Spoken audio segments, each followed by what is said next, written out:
A very good afternoon to all of you, my dear students. Today, our topic discussion is aggregate demand, aggregate supply, and equilibrium output and prices. And it comes under called block 2. The topic is GDP and price level in short run and long run. So, first we'll touch upon aggregate demand in unit 4, then aggregate supply unit 5, and unit 6 equilibrium output and prices.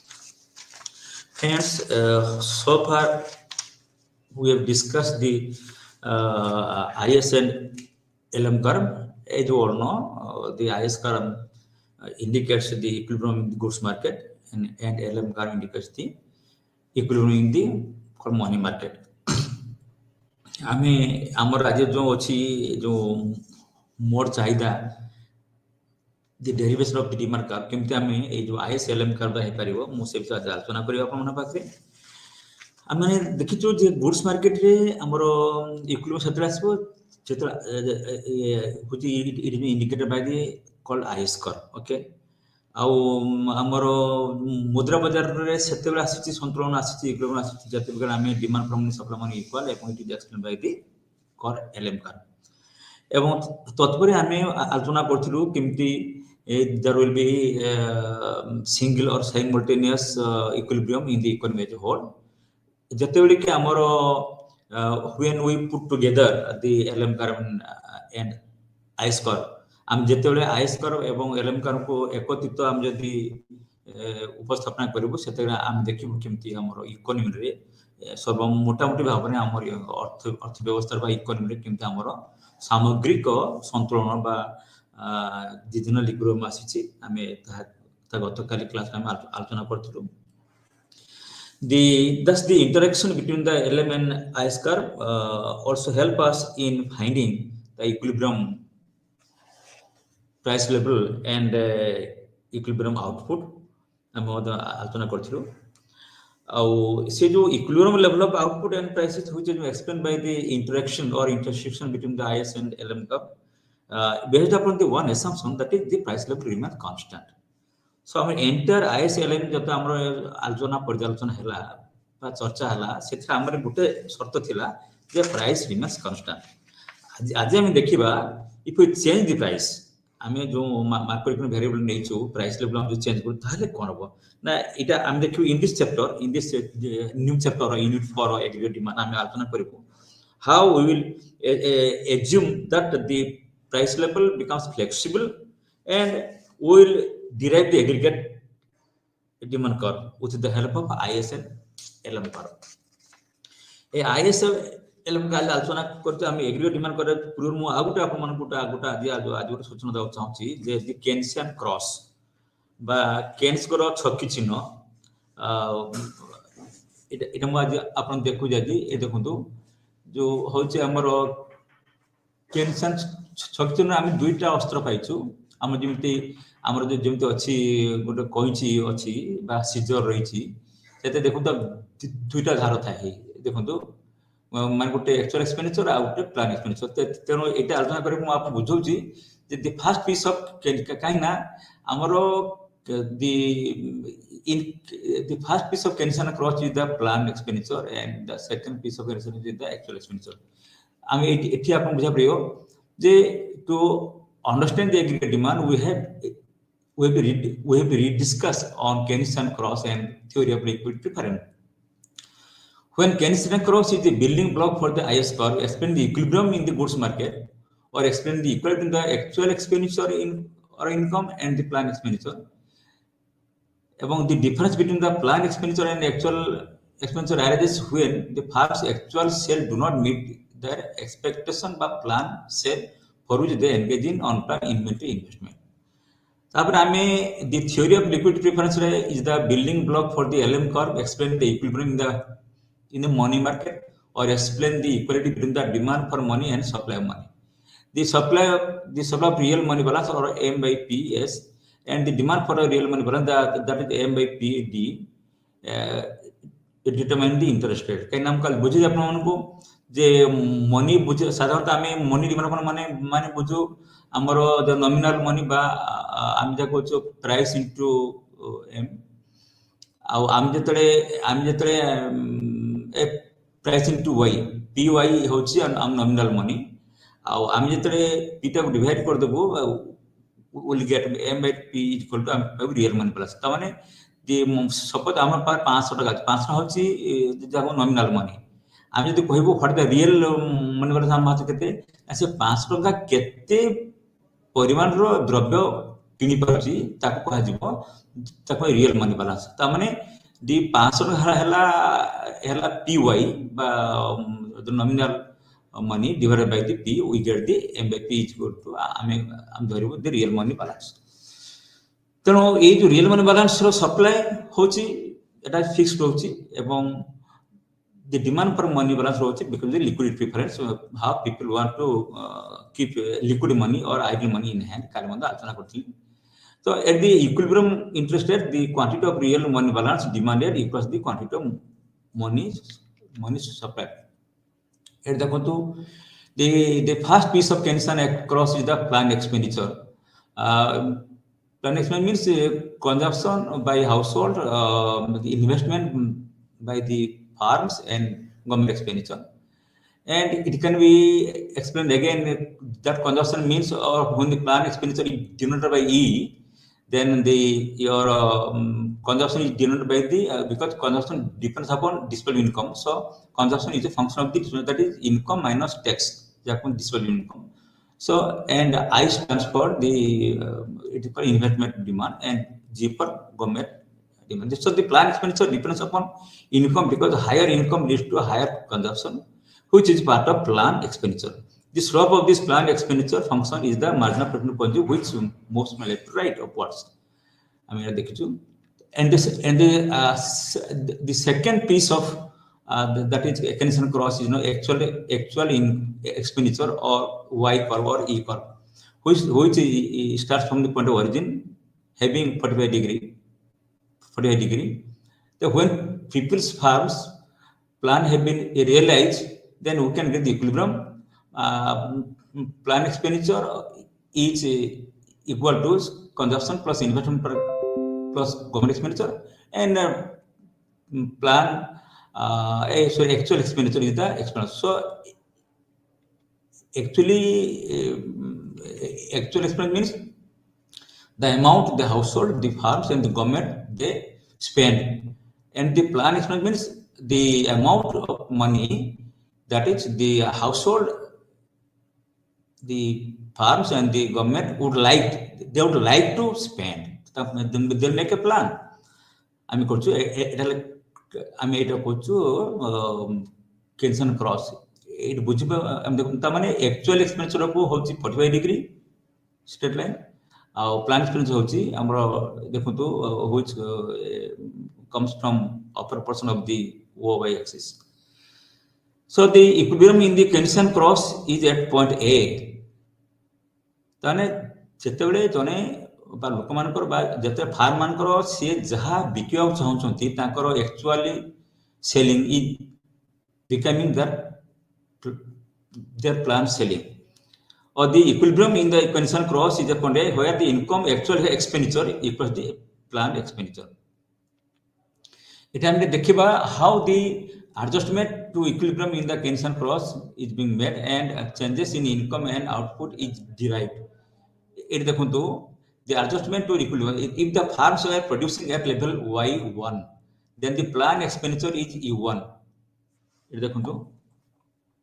So when the farms were producing at level Y1, जो plan expenditure at the time होच करके ना हमरो सेतरे होच plan expenditure होच करते ना plan expenditure इटा सो y to cut होच plan expenditure so now the plan expenditure is falling short of the actual expenditure ता माने एटी हमको बुझा पड़िबो the plan expenditure is less than the total supply of output और the total production ता माने firms are selling less than what they expect होची तेनो एठी कोन हो माने when the firms are selling less than what they expect ताने aggregate demand falling short of the aggregate supply it कोन होची ना there will be some unsold goods in market. So when there will be unsold goods in market, it means it will lead to an accumulation of the unplanned inventory by stock. I'm saying inventory stock body jibo. And unsold goods goods and services I'm kochu the inventory by stock. Then when the planned expenditure is less than production or output, at that time we accumulate that is inventory or stock of goods. Okay, or here we making addition to the inventory when the sales is less than the plan. ତେଣୁ ଆମେ ଯଦି କିଛି ଯେତେ ଦ୍ରବ୍ୟ ବଳି ଯାଉଛି ବଜାରରେ unsold ହେଉଛି ବା ବଜାର ବିକ୍ରି କରିପାରୁନି ଏକ୍ସେସ୍ ସପ୍ଲାଏ ହେଉଛି ସେ କ'ଣ ହବ ନା it will provide incentives or disincentives to the producer to the farmer to produce less so that they will invest less and so when they will invest less they will lead to or they will employ less factors and so in the society the income will be less. So there will tendency to fall in the output from Y1 to Y0 and the output and income will tend to fall. In another case, I'm the when the suppose now the farms are all producing at point Y2 at a lower level of output level. Then now the plan expenditure is higher than the actual expenditure. That means there is excess demand, or when the plan expenditure exceeds the existing output or the existing production of output or the excess demand, then ना suppose वर्तमान आमर माने आमर जो producer माने भाबिले जे आमर 400 quintal आमे जो प्रोडक्शन करछु सेति को आमर बहुत बिक्री हो किंतु एक्चुअली बजार असला को सान देखले जे माने एक्चुअली एक्सपेंडिचर होची लोक माने खर्च करथंती 500 तेन सान आशा को 400 बिक्री हो किंतु देखला लोगन को एक्सपेंडिचर अनुसार बिक्री हो 500 the excess demand so when the excess demand और plan expenditure excess the existing production or output तर कोन हबो ना the inventory will draw down सेठी हमरो जो स्टॉक गुडा कमी दिबो ना काहे कि ना डिमांड होची 500 क्विंटल एवं सप्लाई अछि market 400 so here that mismatch between plan expenditure and the so when here the plan expenditure is greater than the actual expenditure ताले कोन हबो ना that will be more pressure on the stock or inventory. जो excess demand होची 5 minus for 100, so 100 will be adjusted in the market by bringing it from the stock. आमे inventory जो stock होची हमर farm मानकर तासो आने. तामने कोन हो एठी जो फैक्ट्री रो जो stock ता कमी गला. So the amount or the unsold goods in the stock or in the inventory it reduces. So that will be a drawdown in the inventory amount. So that will lead to that will provide incentives to the producer that stock कमी होची माने inventory गुदाम रे तो they will be excited, they will be tempted to produce more. So when they will produce more, they will invest more. When they will invest more, they will employ more factors production, more laborers, and the factory income will rise, and the demand will rise. And when the factory income will rise, the demand will rise again, when the output will also rise. So here, there is a tendency on the part of the farms to increase the output and the income from Y2 to Y0. So any excess plan expenditure over the actual expenditure or actual supply of the output will lead to a rise in the income level or a rise in the output level. So now move towards a higher level. Okay, so it is called the Keynesian cross by which we can see the equilibrium level of output income. Okay, which has been explained. Then we here also if the government expenditure increases, plan expenditure increases or government expenditure increases or any component say I increases, so obviously the actual expenditure curve will move upwards. So and it will so the equilibrium will be point will be established at a higher point, increasing there's a rise in the income and output in the economy. So in this way we can explain the changes in the output and income in society because of the interplay of the IS curve, okay, or the due to adjustment in the Keynesian cross. Similarly, the other component is also there. It is called the liquidity preference theory. The liquidity preference theory explains the supply and demand for money. So, according to this liquidity preference theory, the supply and demand for real money balance determine what interest rate represents in the economy. That is, the interest rate adjusts to the equilibrate the money market. Okay, or we saw that yesterday the money supply in the economy constant, so which is having a vertical shape. So, an implication of the vertical money supply is that the independent of the increase interest rate, because the money supply is autonomously or it is exogenously determined by the central bank or the reserve bank. So, it has no relation with the rate of interest. So, it is vertical. Okay, so supply money or M by P is fixed, and here the downward sloping demand for real money balance curve indicates that there exists an inverse relationship between the rate of interest and the demand for real money balance M by P. And so my point is this when the downward sloping demand for real money balance curve indicates that the real money balance demanded M by PD depends upon the interest rate and the money income. So, I mean, the real money balance demand is a function of that is the rate of interest and the called the nominal in money income.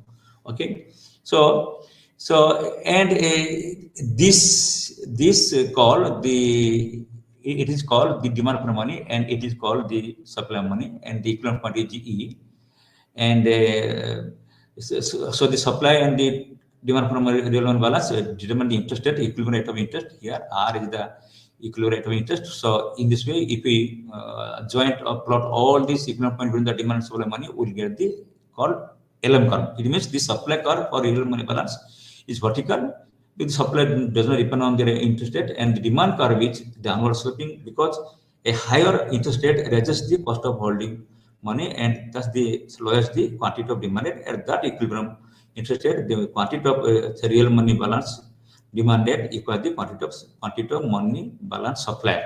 Okay.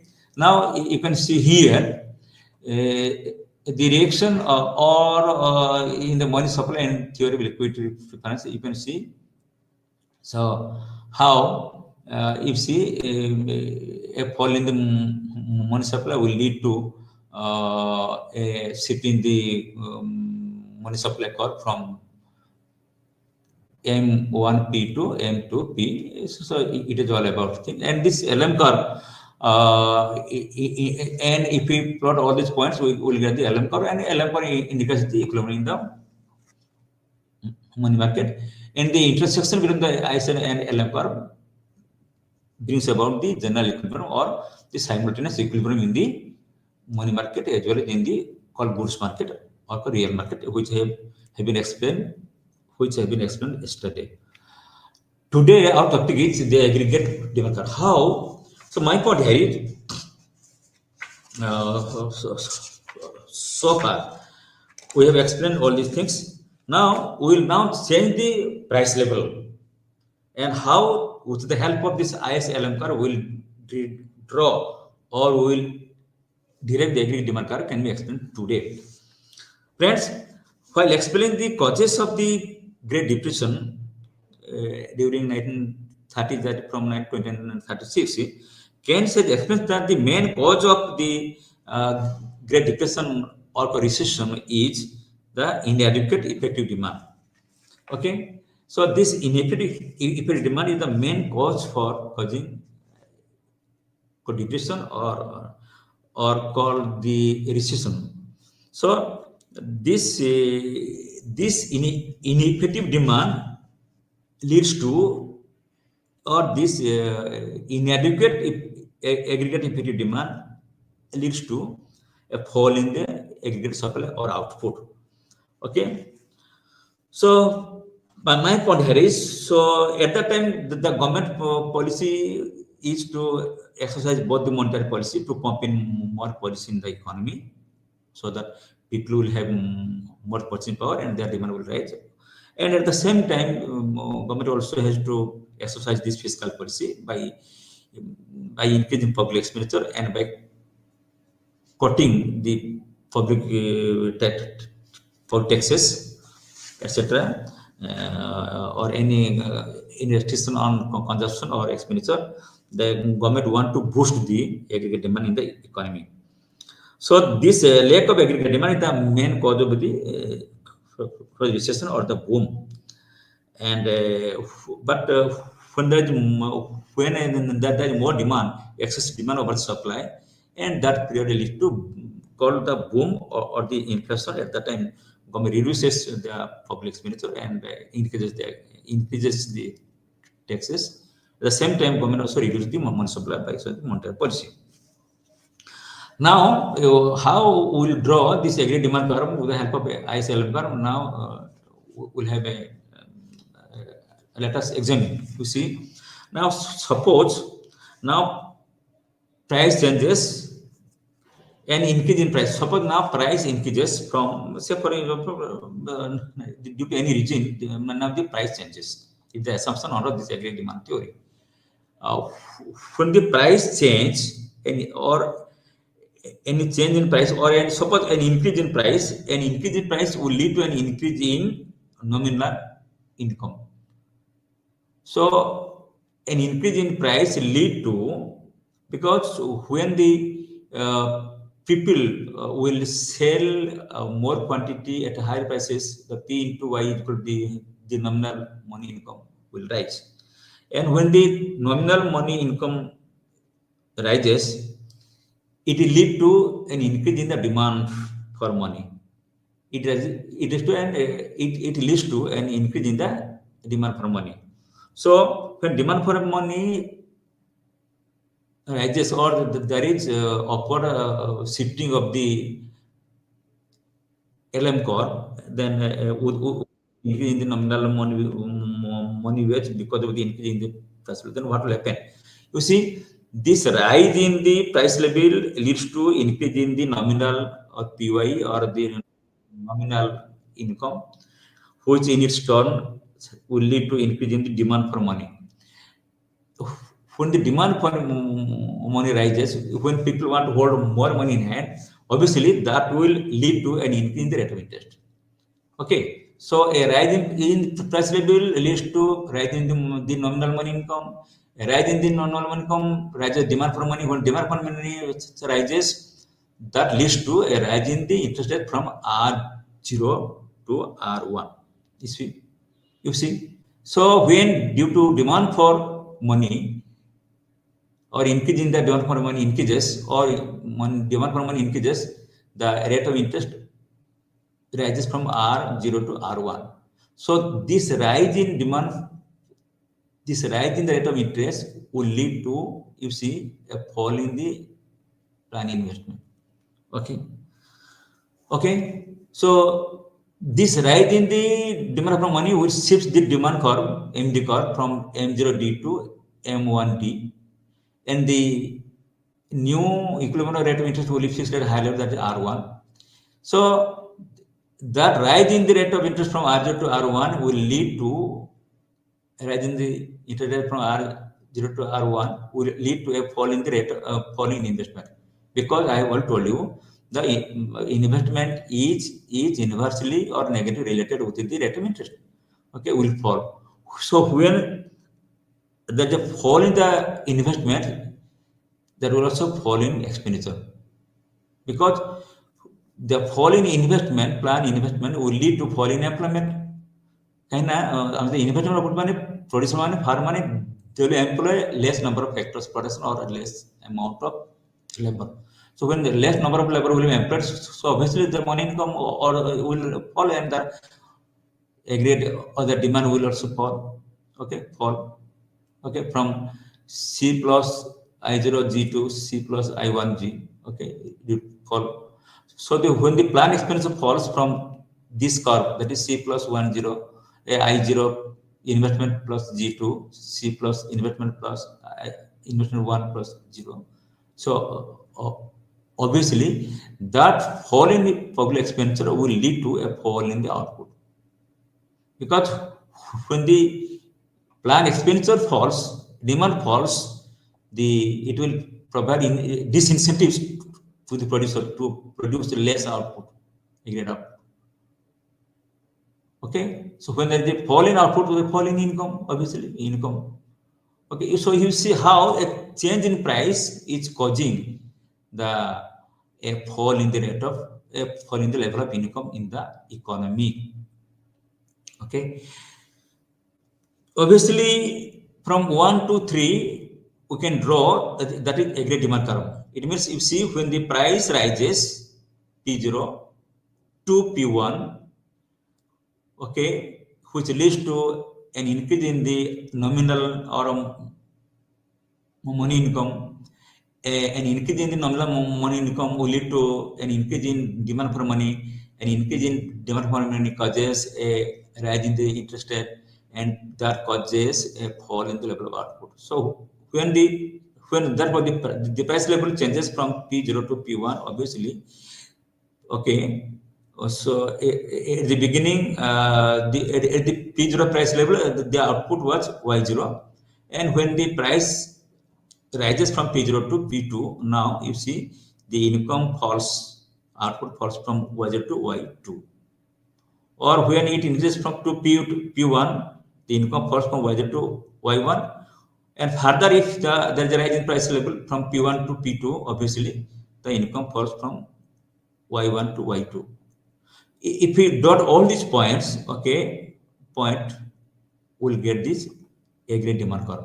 So this aggregate demand curve is having an inverse related with the price level. It means with a rise in the price level, aggregate demand will be less. With a fall in the price level, aggregate demand will be more. So there is a vice versa relationship between the price level and the aggregate demand we've seen here. Okay, and this can also be derived from the ISLM equilibrium. Suppose now you see, given a particular value of policy variables and given a particular value of P, we can determine the equilibrium value of income or output and rate of interest. These values correspond to the equilibrium in the goods market and as well as the money market for the given value of the price and the value of the policy variables. Now we can change the P but leave the other policy variables unchanged, taxes, public expenditure constant. This gives us the new equilibrium values Y and R. Thus, for each value of P, we get an equilibrium. You see, for it is called, now we change the P, but they leave the other variables unchanged. This gives us the new equilibrium value Y or output Y and rate of interest R. Thus, for each P, we get an equilibrium value of Y. So the aggregate demand curve is just a plot of these values. We should know that each point on the aggregate demand curve corresponds to the equilibrium in the goods market as well as the money market. So every point in the aggregate demand curve indicates the equilibrium in the money market and equilibrium in the goods market. ଆମର ପ୍ରତ୍ୟେକ point ଯେତେବେଳେ ଆମେ ଏଡି ରଖୁଛୁ ଏଟା ବୁଝିଥିଲେ ଏଠି a ପ୍ରତ୍ୟେକ point indicate କରୁଛି the equilibrium in the goods market as well in the money market. ତେଣୁ ଦ୍ରବ୍ୟ ବଜାର ଏବଂ ମୁଦ୍ରା ବଜାରରେ ଯେଉଁ ସନ୍ତୁଳନ ରହିଛି ତାହା ଆମର ପ୍ରତ୍ୟେକ ଏଡି କାର୍ଭ ଉପରେ ପ୍ରତ୍ୟେକ ପଏଣ୍ଟରୁ ଆମ ସୂଚନା ଦିଏ। So the aggregate demand curve is just a plot of these values. We can plot this aggregate demand curve from the IS and LM equilibrium. Suppose the price level in the economy is P1, okay, as shown in this figure 4.3. The real money supply, which determines the position of the LM curve, is M by P1, which is fixed or is bar fixed. The intersection of the IS and LM curves gives the IS curve and the LM curve. So the intersection of the IS and LM curves gives the level of aggregate demand corresponding to the P1, a P1. and so the market in the lower portion as E1, it is like E1. Okay, so suppose the price level now increases to P2, the curve of LM or LM curve shows the LM curve based on the real money balance M bar upon P2 bar. The LM curve is to shift to the left, is to the left of the LM curve. If the LM2 curve is on the left of the LM1 curve based on the real money balance M upon M bar upon P2 bar. The LM2 curve is to the left of the LM1 curve. Since M prime by P prime 2 is less than M prime by P1 prime, the new equilibrium is at point E2. Behind the equilibrium lies dynamic adjustment process wherein excess demand for money leads to an increase in the interest rate. Okay, from I2 to I1. So I already told you a change in price leads to or an increase in price leads to increase in the nominal income, and which will lead to more demand for money. An increase in the demand for money causes the rate of interest to move from I1 to so it means the new it means when there's more demand for money, obviously there will be more demand for money will lead to the rising rate of interest, and that fall in the rising rate of interest will lead to less investment and less employment and less output. Okay, so when price of P rises from P1 to P2, causing the rate of interest from I1, you see, from I1 to I0. Okay, so sorry, it should be I0, it should be I1. Okay, so it happens, and because of the fall in the L number to the left. Okay, so it indicates that the inverse relationship between the price level and the output level. So all points on this aggregate demand curve E2 and E1 indicate equilibrium in the goods market and equilibrium in the money market. It is all about. So in this curve, we can see the shift in the aggregate demand curve. Okay, you see. So it means any change in the money supply can shift the aggregate demand curve. Okay. Similarly, we have assumed that the government expenditure and taxes are also fixed while drawing the aggregate demand curve. At the time we have fixed the monetary policy and fiscal policy. जो आमर अच्छी fiscal policy एवं monetary policy fix रखिबो, hence this shift in the aggregate demand curve will be due to only any change in the government expenditure and taxes. So it means that any factor that was kept constant while drawing the aggregate demand curve will be reason behind the shift in the aggregate demand curve. We describe the impact of changes in the 5 factors on the aggregate demand curve, and there are 5 factors for causing increase in the demand or changing in the demand curve. They are investment, consumption, change in government expenditure, changes in taxes, changes in export and import. So you see, okay, so these economic variables are responsible. Macroeconomic variables are responsible for changes in the aggregate demand curve. Okay, so you see in panel 1, it is panel 1, it is panel 2. You see in panel 1, the panel 1 is a situation where the aggregate demand curve shift to the right from AD1 to AD2. Here at each level of P, so here price remains constant. Okay, so the equilibrium output will be determined at a high level, that is Y2 level, higher level. So in panel B, you see on the other hand, AD curve shift to the left from AD1 to AD2. Okay, so when there is a fall in the aggregate demand curve, shift to the left, AD1 to AD2. In this case, there is a decrease in the equilibrium level of output from Y1 to Y2. It should be Y2. Okay, 11. So we can see that how the aggregate demand curve shifts from. So when the demand in aggregate demand, it shifts towards right. When the fall in aggregate demand, it shifts towards the left. So a rise in aggregate demand causes an expansion of output from Y1 to Y2, and a fall in aggregate demand or the shift towards the left will cause, that is the fall in output from Y2 to Y1.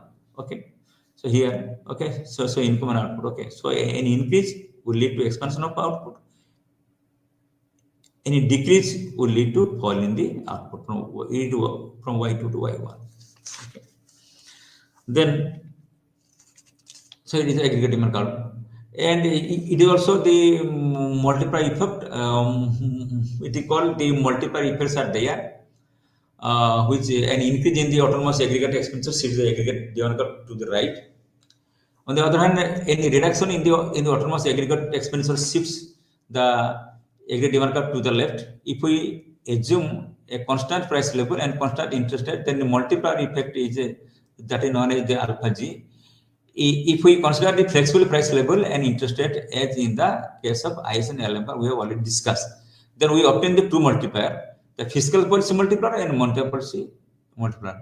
The fiscal policy multiplier shows the impact of changes in government spending on equilibrium income when money supply is kept constant. When money supply is kept constant, but when the government spends more money, then more people will be.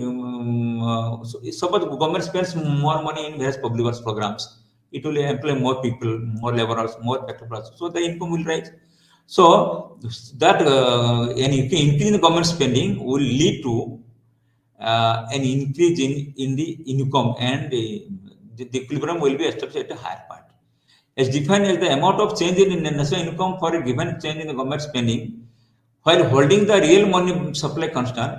The monetary policy multiplier, on the other hand, is defined as the amount of change in national income for a given change in the real money supply. And when the more money will be injected to the economy, more money will be supplied by the central bank to the economy, or more money will be injected through the banks to the public. They will have more purchasing power. With the increase in purchasing power, their demand will increase. So my point here is the demand curve, every demand curve will shift, or LM curve will shift when there is a expansive monetary policy, or where more money is pumped into the economy, or more money is injected to the economy. On the other hand, the IS curve will shift towards the right. Okay, when there will be more public expenditure or there is reduction of taxes. Okay, so in both the cases, when the money supply will increase and when all the public expenditure will increase by fiscal policy, okay, price remains constant. What will happen? In both cases, there will be a rise in income from Y0 to Y1 or Y2. Here also the rise of output will be, or income will be, from Y0 to Y1 to Y2. Okay, so you see how any shifting the LM curve or IS curve will lead to an increase in the level of output and income. Okay, so it has been nicely explained in the diagram. So it is called the multiplier effect. It means, and due to pumping in more money, the economy expands through aggregate effective demand.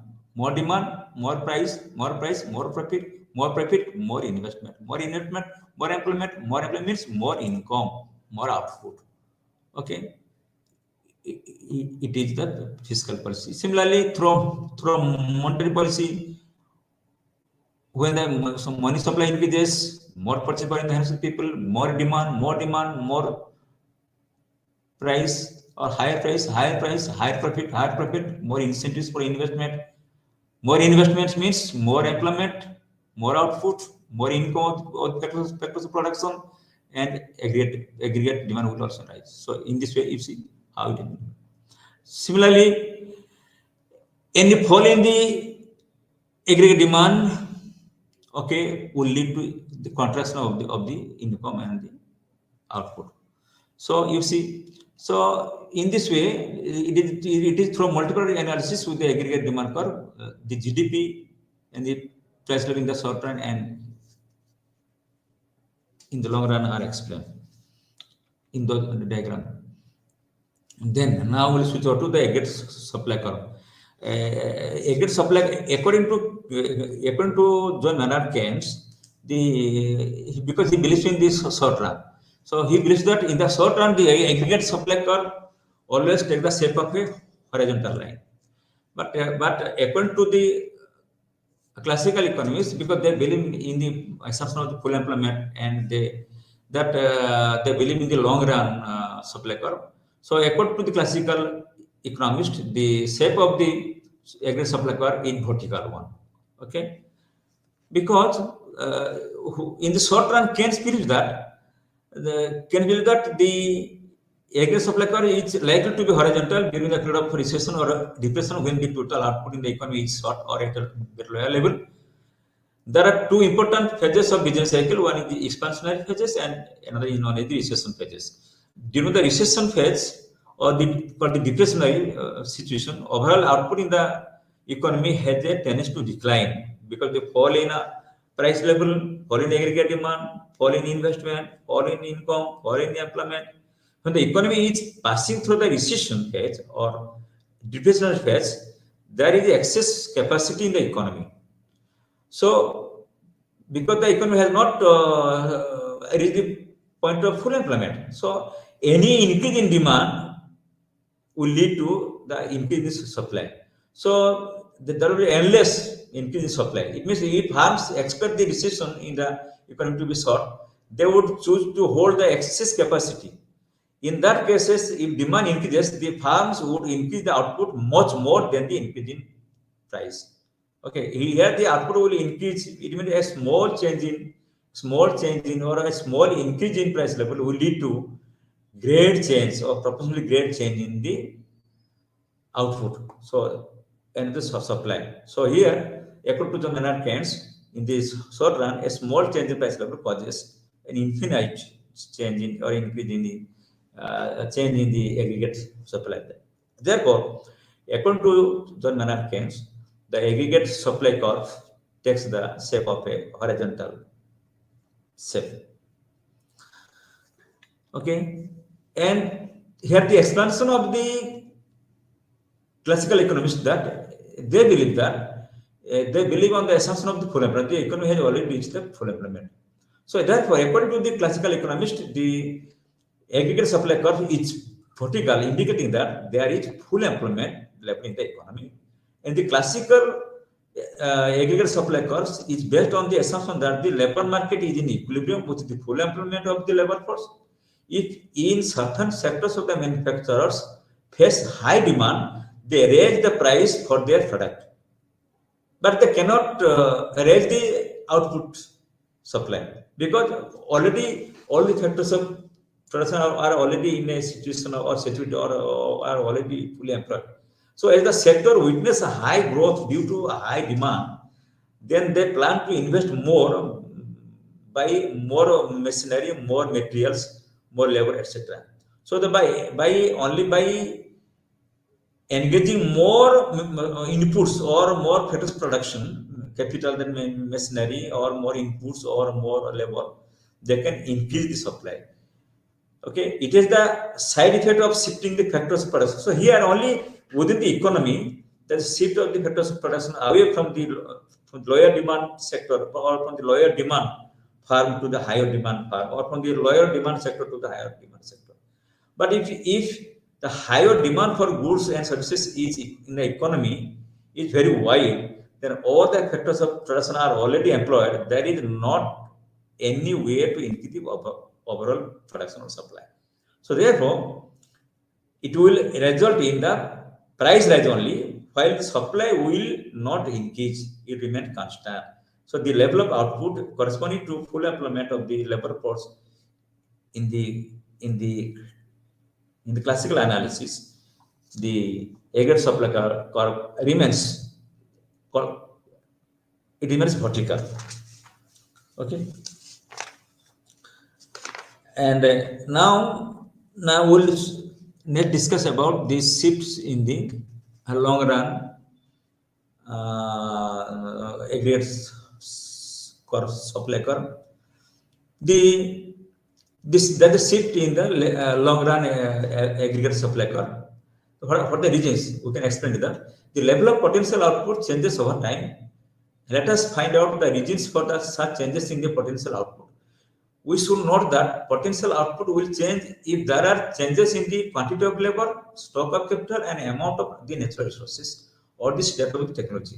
If these factors change, then there is the possibility of call the shift in the supply curve or increase in the supply curve. Thus, there are two sources of growth of inputs and technological progress or technological growth.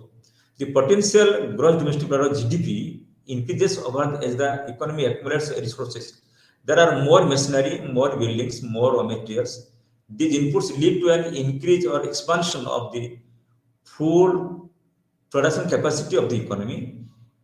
The other source that the technological progress takes place over time in many fields.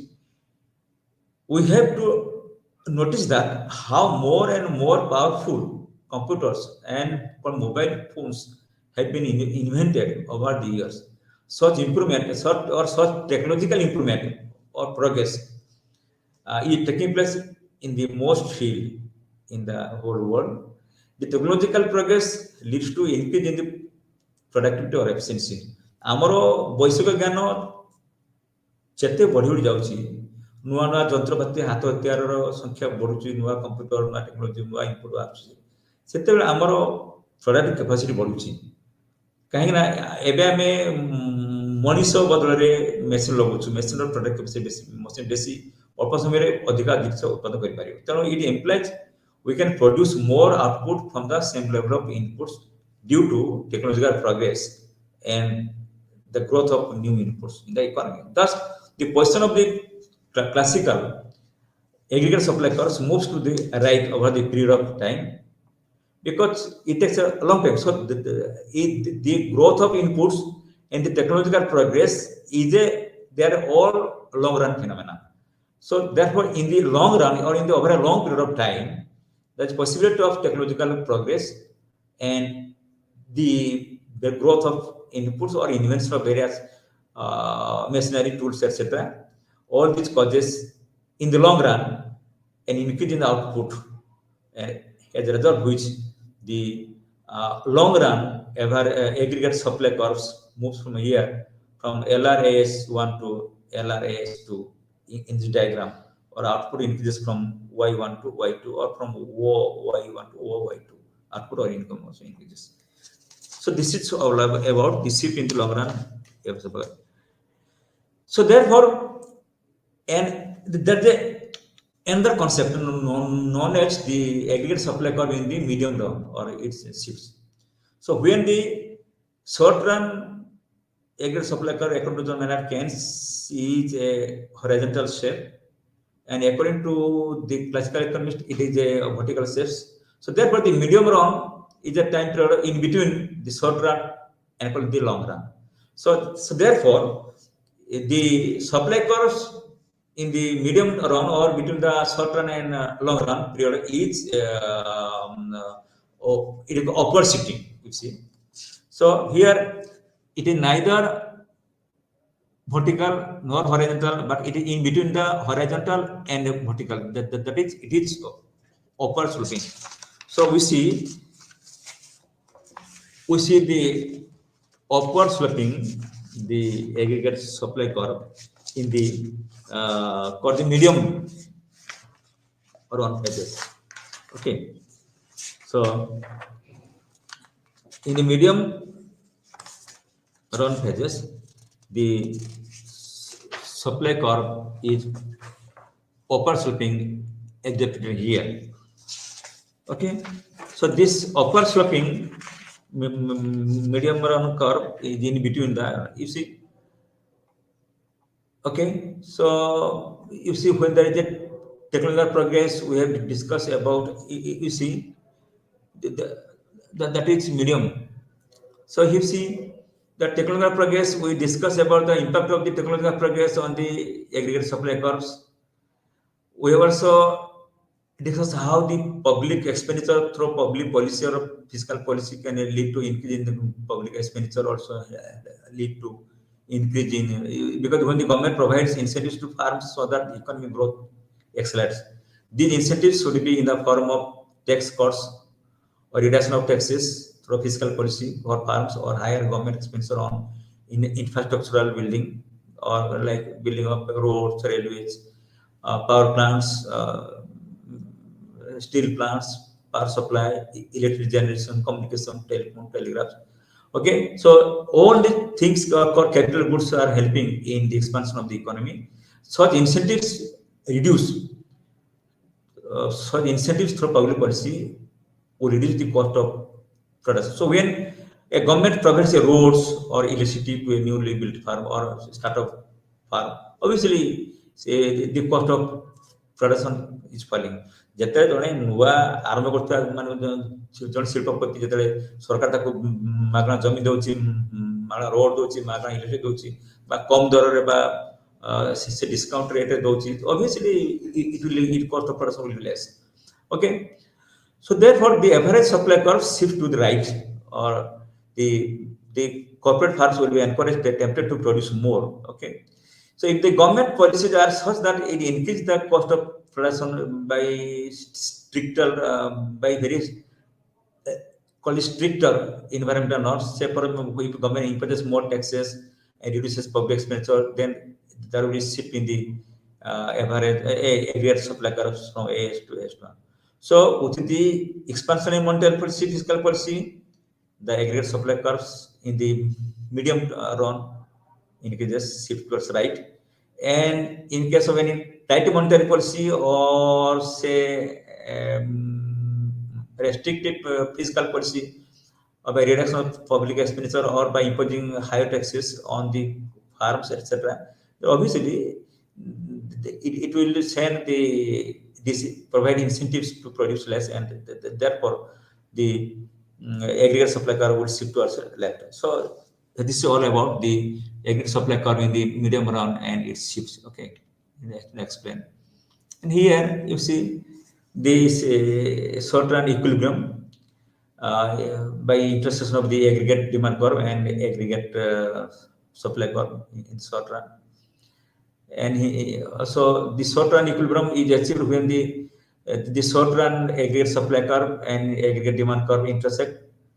In this figure, we present the short run aggregate supply curve and aggregate demand curves. The curves intersect at point E, in panel 1. So here the SRAC and AD curves, aggregate demand curve and short run aggregate supply curves, they intersect at point E. And the equilibrium point is E, the equilibrium output is Y1, and the equilibrium price is P1. Okay, so this is about the determination of the equilibrium output and price in this short run. In the long run, you see, in the long run, the aggregate demand curve is AD, and in the long run, the long run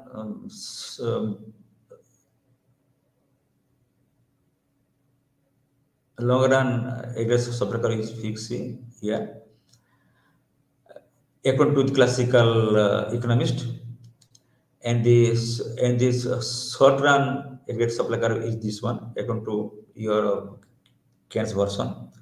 Here, the aggregate demand curve intersects the short run aggregate supply curve, and it also intersects the long run average cost curve, because they according to the classical economist, the long run average supply curve is vertical. Okay, so now the equilibrium point is here E, and the equilibrium output is Y star, or income is OY star. and the equivalent price level is OP star price, OP price. So it is in the long run equilibrium point. Okay, so therefore we consider the aggregate demand curve and the long run aggregate supply curves as LRAS curve to reach at the long run equilibrium point. The output at equilibrium point remains the same as the supply curve is vertical.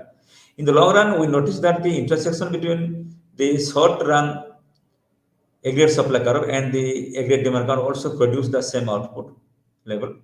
So it shows that the deviation of the short run output level in figure 6.1 Y star does not exist in the long run, which is here. Okay, here. So it is called, that is there is no deviation when there is a deviation output can, here output can change or increase or decrease, but here there is no deviation or change in output remains same constant all along. Okay, so it shows that there is no deviation of the called the long run output. Even the short run average, the short run aggregate supply curve may become vertical. Okay, at some particular level of output potential GDP and full employment level. This is because there are physical limits to the amount that an economy can produce in any given time period. At the physical limit, all plants are operating around the clock. Many workers are on the overtime, and there is no cyclical unemployment. Okay, so therefore, the long run equilibrium is fixed, and the long run price is fixed at a point when the long run average, the long run aggregate supply curve intersect the aggregate long run aggregate demand curve. Okay, here. So therefore, OY is the long run equilibrium output and income, and OP is the long run price level. So and also it is called the long run aggregate supply curve has been put here with the vertical long run aggregate supply curve. Okay, aggregate are changing. You see how the output process in the economies takes place. Let us assume that the economy is operating with a SRSC, SRSC 1, and the aggregate demand curve 81. It is 81. Okay, SRSC and aggregate 8 point. So that the equilibrium point is at A with the equilibrium point is A. The long run equilibrium also is relative.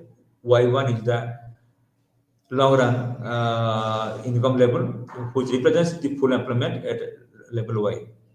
Okay. Now suppose there is an increase in the aggregate demand, which leads to shift of the aggregate demand from AD to AD2. So a rise in the or shifting in the aggregate demand curve from AD1 to AD2, a rise in the aggregate demand curve from AD1 to AD2, AD2,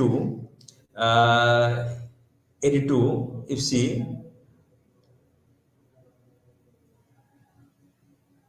AD2, so the production capacity of the economy cannot be increased in the short run. Thus, the economy will continue to operate with the SRSC, with the SRSC at B. So we move along the SRSC curve, and in response to the shift in the aggregate demand curve, both the price level and the aggregate output rise from Y1 to Y2, okay, and the price level rise from P1 to P2, yeah, and the equipment is B point. So it is all about the it is called the GDP and the price level in the short run and long run, and the long run average supply curves, how it leads to changes in the output. Okay, so this is all about it, our discussion on the determination of the price and equilibrium output in the short run as well as in the long run, with the interaction of the long run aggregate supply curve and a long run aggregate demand curve. So this intersection point between the of the aggregate demand curve and aggregate supply curve leads to determine the equilibrium output level and income level, as well as the equilibrium price level. So this is all about our discussion on unit 4, unit 5, and unit 6, that is equilibrium output and prices. So today we completed under block 2, under a BECC 134, we completed 3 units. Unit 4 about aggregate demand, unit 5 as aggregate supply, and unit 6 with regard to equilibrium output and prices in the economy as a whole. So thank you very much.